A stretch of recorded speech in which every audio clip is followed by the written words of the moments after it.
Olá! Nesta lição, aprenderemos sobre a calculadora para avaliação complexa de processos. Essa calculadora é um arquivo do Excel que consiste em 3 planilhas, instruções.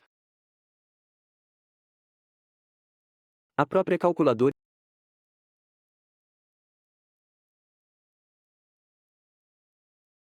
é um exemplo de como preenchê-la.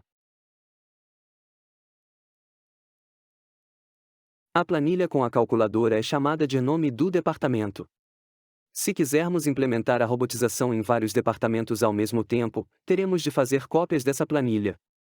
Em seguida, altere o nome da planilha. Por exemplo, contabilidade. Nessa célula, digite o nome da empresa.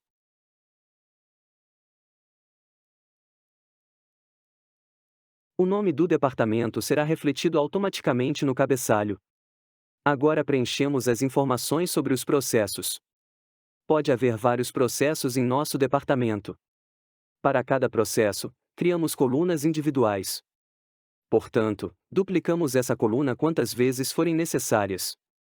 Quando tivermos especificado todos os parâmetros necessários, obteremos a avaliação do processo no final da tabela.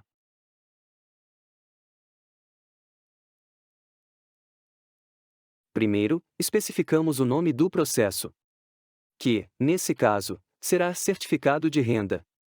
Para começar a avaliação, a primeira seção é o procedimento de entrada. Especificamos se os dados de entrada são digitalizados. Se passarmos o mouse sobre o campo com a pergunta, será exibida uma descrição. Ela especifica que todos os dados digitalizados são arquivos em vários formatos.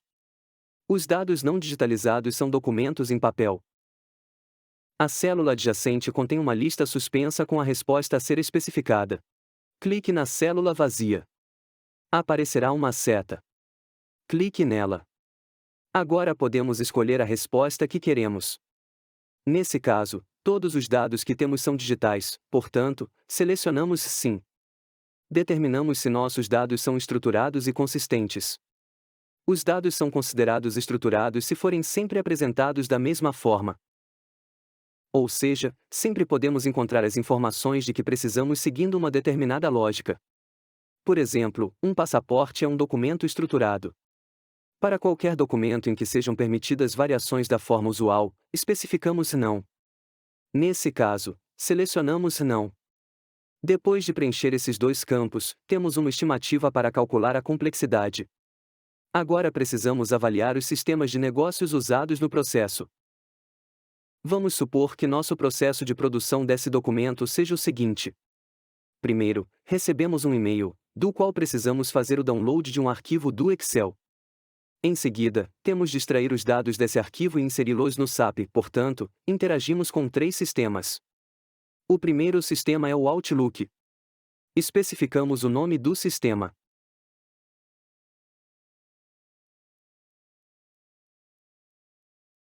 Especificamos se temos scripts preparados para o sistema.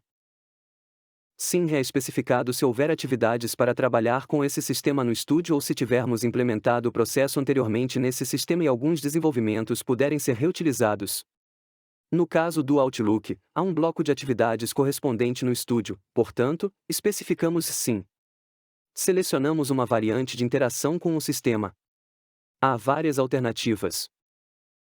O Win32 são os aplicativos instalados no computador. Navegador. Java, SAP. RDP. Citrix, aprendizado de máquina, outros tipos de acesso remoto. Nossa opção é o correio eletrônico. Agora verificamos se temos uma versão de teste do aplicativo. No caso de correio eletrônico, não há versão de teste, indicamos Não. Se houver uma versão de teste, obteremos uma classificação de complexidade mais alta, pois são necessárias etapas adicionais de configuração e teste. Fazemos o mesmo com os demais sistemas. Se forem usados mais de 3 sistemas, basta copiar e adicionar outro bloco. Para preencher no Excel. Os scripts estão disponíveis, a variante de interação é o Win32, não há versão de teste disponível.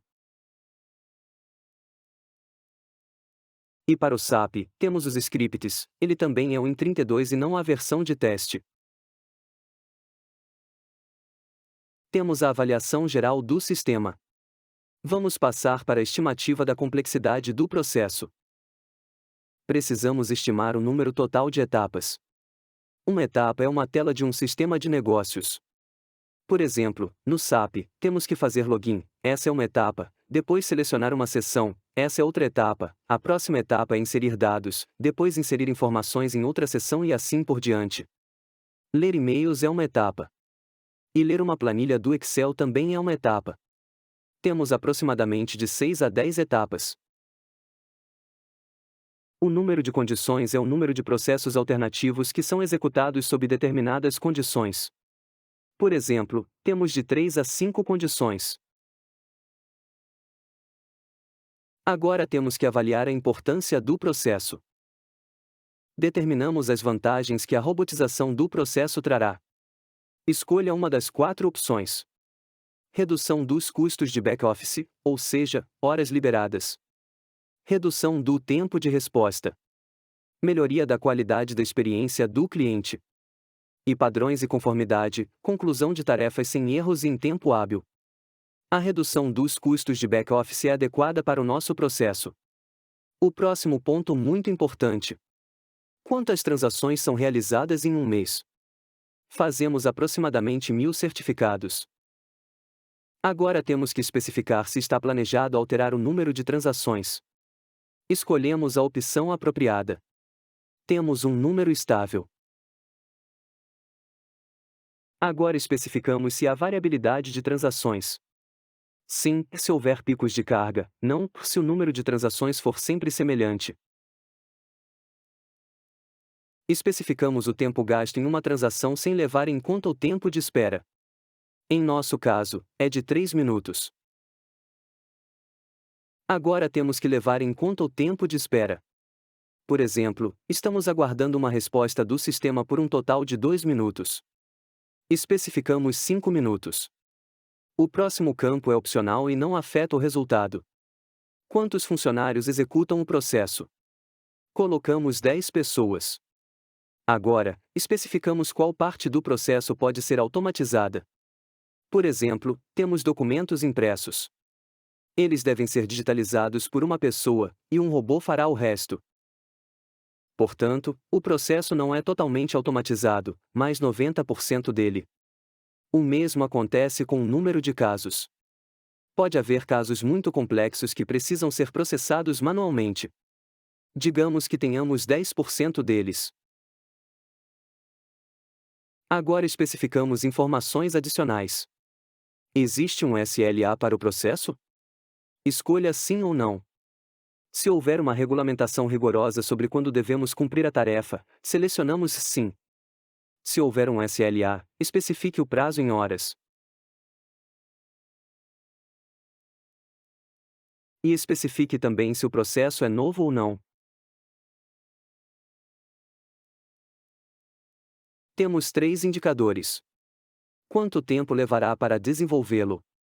Nesse caso, o sistema calculou que o desenvolvimento levará 8 semanas, esse é o ciclo completo de desenvolvimento, desde a análise do processo até a implementação.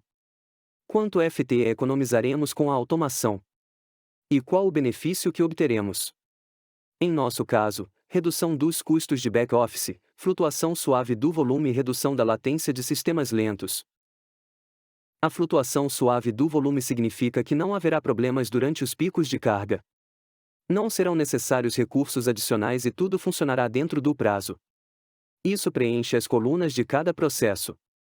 Após a obtenção de todas as estimativas, é possível criar uma matriz com base nos resultados, na qual podemos visualizar o efeito da automação no eixo Y e a complexidade no eixo X. Este é o fim da lição. Aprendemos a trabalhar com uma ferramenta prática para a avaliação rápida de um grande número de processos.